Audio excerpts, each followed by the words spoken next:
Use the formula for the sum of the first n integers and or the formulas for the sum of a geometric sequence to evaluate the sums in 20 through 29 or to write them in closed form. Part A, 1 plus 2 plus 2 squared plus 2 cubed plus all the way up to plus 2 to the 25th power. Now I should mention that this 1 we can think of as 2 to the 0, and the reason I like this representation better is that you can see clearly that the rule for each term is an exponential function. And so let's rewrite A as a geometric series. Now each successive term is determined by taking the previous term and multiplying by the common ratio, which in this case would be 2.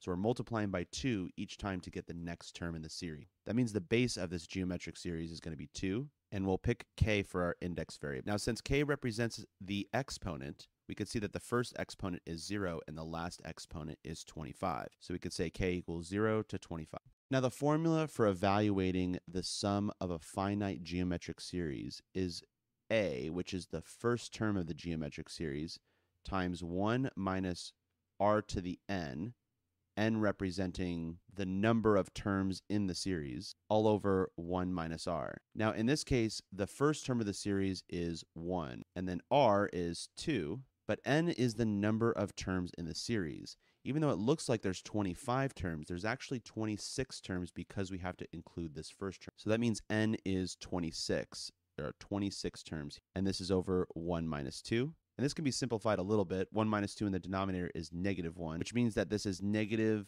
1 minus 2 to the 26th power. And this number is 67,108,863. Now let's do part B. Part B is very similar to part A. If you notice, we're just missing the first term here, 2 to the 0. We actually instead start at 2 to the 1. And this time we go to 2 to the 26th power. So in this case, we write our index variable from k equals 1 to 26, and we're still using the same formula, 2 to the k. Now, we're going to be using the same formula, a times 1 minus r to the n over 1 minus r. A is the first term in the series, which is 2. This is 2 times 1 minus r, which is the common ratio 2, and n is the number of terms in the series. Our index variable varies from 1 to 26, which means there are still 26 terms in the series. And this is all over 1 minus 2. And if we simplify that, we get 134,217,726. Now, part C is actually going to be the exact same as part B, but everywhere we see a 26, we're just going to replace that 26 with an n. So this time we're doing a series from k equals 1 to n of 2 to the k. The first term here is still 2, so this is 2 times 1 minus the common ratio 2